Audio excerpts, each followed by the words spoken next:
অস্বাভাবিক হৃদস্পন্দনটাকে শান্ত করতে ইচ্ছে করে। একটা সময় বুঝে গেলাম তোকে আমার চাই, হ্যাঁ শুধু তোকেই চাই। আমার হৃদস্পন্দন বেড়ে যাওয়ার কারণ যেমন তুই, আমাকে শান্ত রাখার উপায়ও তুই। ভালোবাসি, একটু বেশি ভালোবাসি। আমাকে ছেড়ে যাওয়ার চিন্তা ভাবনা করবি না একদম। আমার হৃদস্পন্দন যতক্ষণ আছে ততক্ষণ না হয় আমার কাছেই থাকিস। আমি প্রজ্জ্বলের বাকি কথা শেষ করতে দিল না হৃদিতা। আলগা করা দুহাতে জড়িয়ে নিল প্রজ্জ্বলকে। কান্না সিক্ত কণ্ঠে বলল, খবরদার এমন কথা বলবেন না। মুচকি হাসল প্রজ্জ্বল। শক্ত বাহুডোরে হৃদিকে আবদ্ধ করে অধর ছুঁয়ে দিল মাথায়। শুভ্র মেঘতয়ের মলিন হতে অন্ধকার আচ্ছন্ন বিস্তর আকাশ। সকালের রৌদ্রোজ্জ্বল আকাশ আজ ঘন কালো মেঘে ছেয়ে আছে।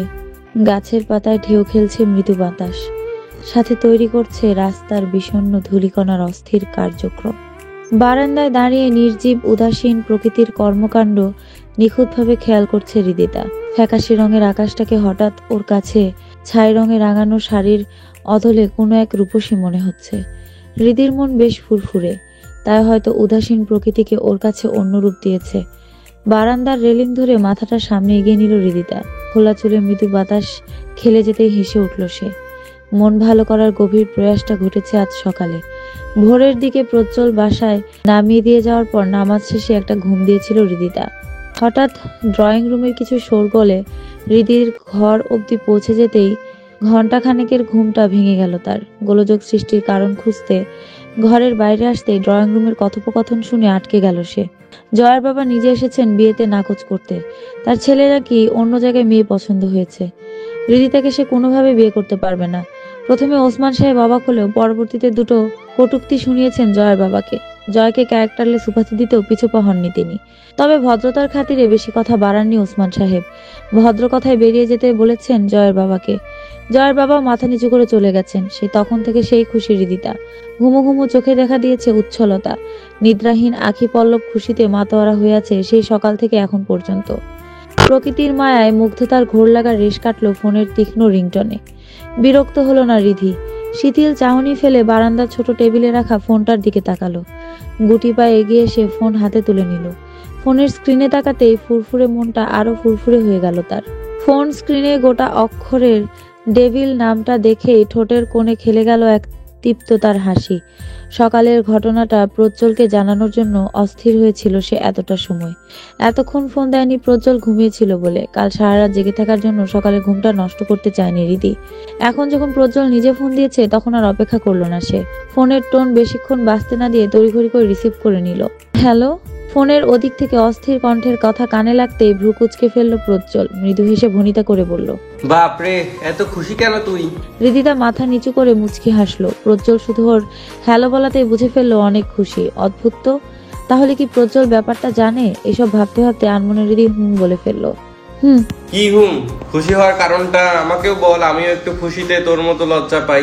মাথা নোয়ানো অবস্থায় দেয়ালে আঙুলের সাহায্যে আঁকিবুকি করতে করতে হৃদি নিচু স্বরে বলল, আজ সকালে। প্রজ্জ্বল মুচকি হেসে হৃদির কথার মুখ ভেঙিয়ে দিল। ইস, এই ছোট কথাটা বলতে হৃদি এত লজ্জা পাচ্ছে কেন বুঝতে পারছে না সে। নিজেকে অনেক কষ্টে সামলে মৃদু স্বরে বলল, জয়ের বাবা বাসায় এসেছিলেন। তারপর? জয়ের আমার বিয়েটা হবে না সেটা বলে গিয়েছেন। ও আচ্ছা, এই ব্যাপার। প্রজ্জ্বলের দায়সারা এই ব্যাপার কথাটা শুনে হঠাৎ হৃদির মন খারাপ হয়ে গেল। দেয়ালে লজ্জায় আঁকিবুকি করা হাতটা থেমে গেল। প্রজ্জ্বল কি কথাটা শুনে খুশি হয়নি? ওর নিজের এতটা ভালো লাগছে অথচ প্রজ্জ্বলের একটুও ভাবাবেগ নেই এই ব্যাপারে। এই অদ্ভুত চিন্তা ভাবনাগুলো মস্তিষ্কে আলোড়ন ফেলতেই নিভিয়ে গেল হৃদিতা। স্তব্ধ হয়ে দাঁড়িয়ে রইল বারান্দার এক কোনায়। কি রে, কথা বলছিস না কেন? ওদিক থেকে প্রজ্জ্বলের সদ্য ঘুম ভাঙা কণ্ঠের তীক্ষ্ণ রেশ কর্ণকুহরে পৌঁছালেও চুপ করে থাকলো হৃদিতা। প্রজ্জ্বল হাসলো। হৃদির হঠাৎ চুপ করে যাওয়ার কারণ নিমিষেই ধরে ফেললো সে। ফোনটা এখান থেকে ও কানের পিঠে গুজে দিয়ে বলল, আমাকে তাহলে ধন্যবাদটা তাড়াতাড়ি দিয়েই ফেল। অবাক হলো হৃদিতা। হঠাৎ ধন্যবাদ চাচ্ছে কেন প্রজ্জ্বল? অভিমানী চঞ্চল চাহনি স্থির করে কাট কাট গলায় প্রশ্ন করলো, মানে হঠাৎ ধন্যবাদ কেন? বাবা, এত অকৃতজ্ঞ তুই দিদি, আগে জানতাম না তো। এত কষ্ট করে তোর বিয়েটা ভেঙে দিলাম, আর একটা ধন্যবাদ কি আমার প্রাপ্য নয়? তোর থেকে তো বড়সড় ট্রিট পাও না আমার। হৃদি শুকনো গলায় ভীষণ খেলো। চোখগুলো বড় বড় হয়ে গেল। হঠাৎই জয়ের মত পাল্টে যাওয়ার পিছনে কারণটা এতক্ষণ কেন ভেবে দেখেনি সে? জয়ের সাথে বিয়ের কথা সামনে না এগোনোর কারণ যে প্রজ্জ্বল হতে পারে সেটা এতক্ষণ মাথায়তেই আসেনি হৃদির। এবার ভয় পেয়ে গেল সে। প্রজ্জ্বল আগের বারের মতো এবারও জয়ের সাথেও কিছু করে বসেনি তো? তৎক্ষণাৎ আটকে উঠল সে, ভয়ার্ত কণ্ঠে বলল, আপনি জয়ের সাথে কিছু? ঠিক ধরেছিস। হৃদির কথা শেষ করতে না দিয়ে সোজা সাপটা কথায় উত্তর দিল প্রজ্জ্বল। শুকনো ঢোক গিলল হৃদিতা। বাবা যদি কোনোভাবে জানতে পারে প্রজ্জ্বল এসবের জন্য দায়ী, তাহলে যাচ্ছে তাই কাণ্ড হয়ে যাবে। প্রজ্জ্বল বুঝে ফেলল হৃদি কি ভাবতে পারে, তাই স্বাভাবিক কণ্ঠে হৃদিকে আশ্বস্ত করে বলল, মামু কিছু জানতে পারবে না, চিন্তা করিস না। জয়ের বাবা ছেলের ক্ষতি চাইবেন না, তাই তিনিও আগ বাড়িয়ে কিছু বলতে আসবেন না। কিন্তু কোনো কিন্তু না, ও তোর দিকে নজর দিয়ে ভুল করেছে, শাস্তিটা ওর প্রাপ্য ছিল। আর বাদ দে তো, তোকে এসব নিয়ে ভাবতে হবে না, খুব শীঘ্রই তোকে আমার কাছে নিয়ে আসছি। So be ready Hridrani. হঠাৎই আতঙ্কিত চেহারা কেটে গেল হৃদিতার। মুহূর্তের মধ্যে ভুলে গেল জয়ের কথা, ভুলে গেল জয় নামক ছেলেটির সাথে ঘটে যাওয়া বিস্তর কাহিনী। প্রজ্জ্বলের আশ্বস্ত ভঙ্গির কথা শিহরিত করেছে তার মনকে। লজ্জায় নুয়ে পড়েছে মাথা। বারান্দা থেকে ছুটে ঘরে চলে এলো হৃদিতা। উথাল পাথাল প্রকৃতি যে তার লজ্জা দেখে হিংসে করছে, বেডের উপর উপু হয়ে শুয়ে পড়ল সে। ওপাশ থেকে এক নাগারে কিছু লজ্জা রাঙানো কথা বলে যাচ্ছে প্রজ্জ্বল, আর তারই প্রতিক্রিয়ায় উবু হয়ে শুয়ে থাকা হৃদিতার গাল দয় লাল আভা ছড়াচ্ছে। ছেলেটা বড্ড ভালোবাসে ওকে, হারানোর ভয় উদ্ভট কাজ করে, পাগলামি করে। এই পাগলামিতে হঠাৎই বাধা পড়ে গেছে হৃদি। মাঝে মাঝে শান্ত মেয়েটারও এখনো অদ্ভুত ইচ্ছা জাগে। প্রজ্জ্বলের মতো পাগলামি করে ওকেও বেঁধে রাখতে ইচ্ছে করে হৃদির। কিশোরী মন সায়রে ফোটন্ত প্রেমের উত্থাল ঢেউ হাবুডুবু খাওয়াতে ইচ্ছে করে। প্রজ্জ্বল নামটা যেন প্রত্যেক মুহূর্তে মস্তিষ্কে বিশাল আস্তরণে ঢেকে রাখে। ঠিক সেভাবেই প্রজ্জ্বলের মস্তিষ্কে আলোড়ন সৃষ্টি করতে চায় হৃদি, জ্বালিয়ে পুড়িয়ে ছারখার করে দিতে চায় প্রেমময় প্রহরে। এসব আনমনে ভাবতে ভাবতে আকস্মিক রাজ্যের ঘুম চলে এলো হৃদির চোখে। অবচেতন মন এখন স্বপ্নের দেশে প্রজ্জ্বলকে নিয়ে বিচরণ করছে। আহা কি শান্তির ঘুম! তন্দ্রাচ্ছন্ন হৃদিতা কিছুক্ষণ প্রজ্জ্বলের কথা প্রেক্ষিতে হুহা করে তলিয়ে গেল ঘুমের দেশে। ফোনের ওপাশ থেকে কোনো কথা আসছে না দেখে বার কয়েক মৃদুস্বরে হৃদিকে ডাকলো প্রজ্জ্বল। কোনো সারা শব্দ না আসায় একটু হাসলো সে। মেয়েটা যখন তখন ঘুমিয়ে পড়ে আজকাল। তোকে 5 মিনিট সময় দিব, এর মধ্যে বেরিয়ে না আসলে সত্যি তুলে নিয়ে আসবো বলে দিলাম। কড়া কথায় হৃদিতাকে ফোনের মেসেজে ওয়ার্ন করলো প্রজ্জ্বল। আধা ঘন্টা পর হৃদির বাড়ির সামনে গাড়ি নিয়ে দাঁড়িয়ে আছে সে, আর হৃদি দাঁড়িয়ে আছে ওর বাবার ঘরের সামনে। ঘরে ঢোকার সাহস হচ্ছে না ওর।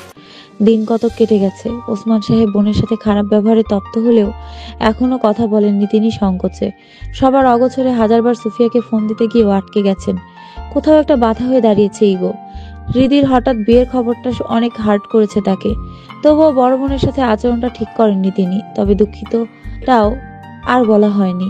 ওই যে ইগোর কাছে হার মেনে দুই ভাই বোনের মাঝে রয়ে গেছে মনোমালিন্য নামক শব্দটি। নিপার বিয়ের ডেট ফিক্সড হয়েছে বলে শপিং এর তোড়জোড় শুরু হয়েছে। হৃদিতা ওর বাবার ঘরের সামনে দাঁড়িয়েছে অনুমতি নেওয়ার জন্য। নিপা বড় ফুপু বারবার করে বলে দিয়েছে আজ হৃদিকে ওদের সাথে বেরোতেই হবে, কিন্তু বাবাকে কিছু না জানিয়ে হৃদিতা যেতে পারছে না কোথাও। এ কয়দিন সে বাধ্য মেয়ের মতো কলেজে গেছে এসেছে, আর প্রজ্জ্বলের সাথে ফোনে কথা বলেছে। দেখা সাক্ষাৎ হয়নি সেভাবে। এসব ভাবতে আবারও ফোনের ভাইব্রেটটা বেজে উঠল। ফোন স্ক্রিনে প্রজ্জ্বলের আরো একটা মেসেজ। আমি জাস্ট 5 মিনিট অপেক্ষা করবো, এর মধ্যে তুই যদি না বেরিয়েছিস তো আমি কি করব সেটা দেখতে পারবি ভালো করে। প্রজ্জ্বলের দেওয়া মেসেজটা পড়ে শুকনো ঢোক গেল হৃদিতা। ফোনে টাইমটা দেখে নিল, 4:25 বাজে। হৃদিতা দুপা এগোতে নিয়েও আবার থেমে গেল। কিছুতেই সে তার বাবার ঘরে ঢোকার সাহস পাচ্ছে না। অনেকক্ষণ যাবৎ বারান্দায় দাঁড়িয়ে বাসার সামনে দাঁড়ানো প্রজ্জ্বলের অস্থিরতা খেয়াল করছেন ওসমান সাহেব। আধ ঘন্টা যাবৎ প্রজ্জ্বলকে দেখায় যেন তেনার প্রধান কাজ হয়ে দাঁড়িয়েছে। নিজের বাম হাতে বাঁধা ঘিয়ে রঙের ফিতেওয়ালা ঘড়িতে চোখ বুলে নিলেন তিনি। মুচকি হেসে আবারও প্রজ্জ্বলের দিকে তাকালেন।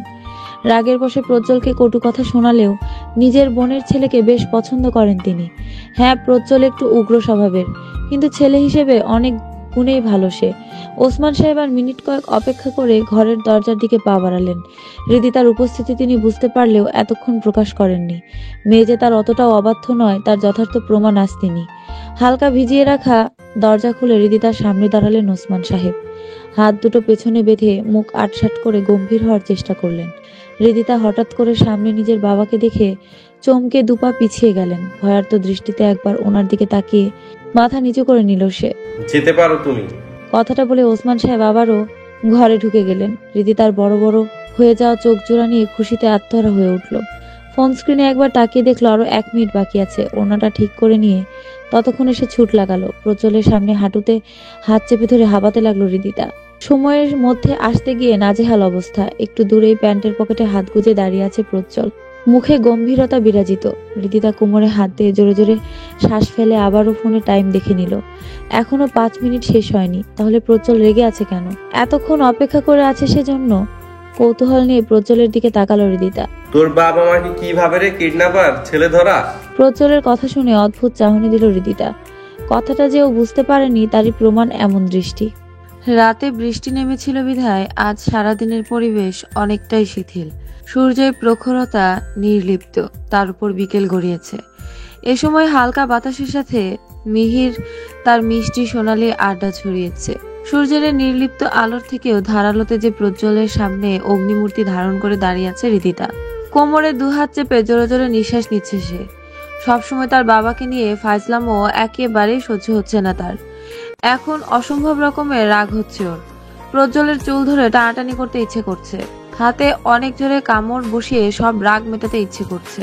হৃদির থেকে 2 কদম দূরে প্যান্টের পকেটে হাত গুজে ভ্রু কুঞ্চিত করে দাঁড়িয়ে আছে প্রজ্জ্বল। পরনে ব্ল্যাক ফুল হাতা শার্ট আর ব্ল্যাক প্যান্ট। শার্টের হাতা কনুই অবধি গুটিয়ে রাখা। বাম হাতের কবজিতে বাঁধা কালো বেল্টের হাতঘড়িটা তপ্ত বিকেলের সোনালি রোদ্দুরে ঝকঝক করছে। ফর্সা মুখের উপর কালো গোটা দৃষ্টিজোড়া বেগতিকভাবে হৃদির রাগান্বিত মুখের উপর ঘোরাঘুরি করছে। বোঝার চেষ্টা করছে হঠাৎ রেগে যাওয়ার কারণ। কিছুটা বুঝতে পেরে মৃদু হাসলো প্রজ্জ্বল। হৃদিকে আরো রাগিয়ে দিতে বলল, কিরে রিদি, এভাবে তাকিয়ে আছিস কেন আমার দিকে? তোর এই বিদঘুটে নজর লেগে আমার জ্বর কিছু এসে গেলে তখন দেখিস সোজা কেস লাগিয়ে দিব। নজর লাগানোর কেস।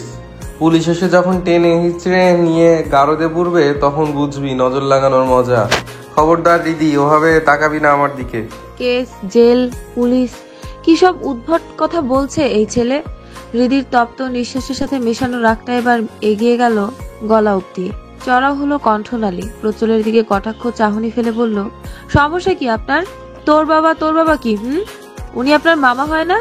হৃদি তার কথার বেমালুম তোয়াক্কা না করে গাড়িতে পিঠ ঠেকিয়ে বাঁকা হয়ে দাঁড়ালো প্রজ্জ্বল। ঘাড় ঘুরিয়ে অন্যদিকে তাকিয়ে হুইসেলিং করতে লাগলো। সে যেন কোনো কথা শোনেইনি এমন ভাবসাব। তারপর হঠাৎই হৃদির দিকে তাকিয়ে বলল, তো কি হয়েছে? মামা হয়েছে তো কি হয়েছে শুনি? প্রজ্জ্বলের এমন গা জ্বালানো উত্তরে হৃদির রাগটা আরো বেড়ে গেল। কাট কাট গলায় বলল, আপনাকে কিন্তু। কি করবি? আমি? তুই? আবারও হৃদির কথা থামিয়ে দিয়ে বাঁকা হাসলো প্রজ্জ্বল। খুব সুন্দর একটা কাজ হাতে পেয়েছে জানো সে। হৃদির কথা আটকে দেওয়ার কাজ। বারবার কথার মাঝে আটকে দেওয়াতে রেগে গিয়ে নিজের চুলগুলো টেনে ছিঁড়তে ইচ্ছে করছে হৃদির। এই ছেলের সাথে পেরে ওঠা মুশকিল বই কি। এই তুই তোর দৃষ্টি সংযত কর। একদিকে তোর বাপ, অন্যদিকে তুই। দুজনে কি শুরু করেছিস বলতো? একজন বারান্দা থেকে তো অন্যজন সামনে দাঁড়িয়ে নজর দিচ্ছিস আমার উপর। হায় আল্লাহ, এত সুন্দর কেন বানিয়েছো আমায়? প্রজ্জ্বলের কথায় ভ্যাবাচাকা খেয়ে গেল হৃদিতা। কথার মানে বুঝতে সাথে সাথে মাথা ঘুরিয়ে বারান্দার দিকে তাকালো সে। ওসমান সাহেব দাঁড়িয়ে আছেন সেখানটায়। পেপার পড়ার ভঙ্গিমায় আড়ালে ওদের দিকে তাকিয়ে আছে তা স্পষ্ট বুঝলো হৃদি। খানিক লজ্জা পেল, সাথে সংকোচে মাথা নিচু করে গাড়িতে নিজে থেকে উঠে বসলো সে। এক মুহূর্ত সে আর প্রজ্জ্বলের সামনে দাঁড়াতে পারছে না। প্রজ্জ্বল একটু হেসে সোজা হয়ে দাঁড়ালো। নিচে তাকিয়ে হালকা হেসে আকস্মিক বারান্দার দিকে তাকালো সে, যেখানে ওসমান সাহেব দাঁড়িয়ে আছেন। বাড়ির সামনে থেকে বারান্দার দূরত্ব খুব বেশি নয়। প্রজ্জ্বল স্পষ্ট দেখতে পেল তার মামা ওরফে শ্বশুর মশাই পেপারে নিজেকে ঢাকার চেষ্টা করছেন। তিনি যে প্রজ্জ্বলের হঠাৎ তাকানোতে বেশ লজ্জা পেয়েছেন তা বোঝাই যাচ্ছে। ওসমান সাহেবকে আর লজ্জায় না ফেলে গাড়িতে উঠে বসলো প্রজ্জ্বল। ড্রাইভিং সিটের পাশে সিটে মাথা নিচু করে হাতে ওড়না পেঁচাচ্ছে হৃদিতা। রাগ এখনো পড়েনি। রাগ আর লজ্জা নিবারণের চেষ্টা ওনার সাথে যুদ্ধ বাঁধিয়েছে সে। হৃদি তার কাজকর্ম ভালো করে পর্যবেক্ষণ করে গাড়ি স্টার্ট করলো প্রজ্জ্বল। মেয়েটাকে এই মুহূর্তে আর লজ্জা দিতে চাচ্ছে না সে। হৃদিতা অনেক কষ্ট করেও নিজের রাগটা বশে আনতে পারলো না। লাজ লজ্জা ভুলে গিয়ে করে ফেললো একটা অযাচিত আচরণ। কামড় বসিয়ে দিল স্টিয়ারিং এ রাখা প্রজ্জ্বলের হাতে। হঠাৎ আক্রমণের নেপথ্যে প্রজ্জ্বলের বিন্দুমাত্র ভাবাবেগ হলো না। সে স্থির দৃষ্টিতে সামনের দিকে তাকিয়ে গাড়ি স্টার্ট বন্ধ করলো। হৃদি তাও রাগ মেটাতে ব্যস্ত। দু হাতে প্রজ্জ্বলের হাত চেপে ধরে সে 40 সেকেন্ডের মতো দাঁত বসিয়ে আছে প্রজ্জ্বলের হাতে। চোয়ালের শক্তি ধীর হয়ে আসতেই হাঁপিয়ে গেল সে। মাথা উঠিয়ে হাতের পিঠে মুখ মুছে কটাক্ষ চাহনি ফেললো প্রজ্জ্বলের উপর। সামনে আসা খোলা চুলগুলো পিঠের দিকে জোরে করে ঠেলে দিয়ে বলল, আর বলবেন তোর বাবা? আর একবার উচ্চারণ করে দেখুন তো। হৃদির কথা শুনে হো হো করে হেসে উঠল প্রজ্জ্বল। সিটে মাথা ঠেকিয়ে পেট চেপে হাসতে লাগলো সে। হৃদি চমকে উঠল। প্রজ্জ্বলের হাসি দেখে এবার অনেকটা ভয় জেঁকে বসলো। প্রজ্জ্বল যদি এবার উল্টে কামড়ে দেয় তখন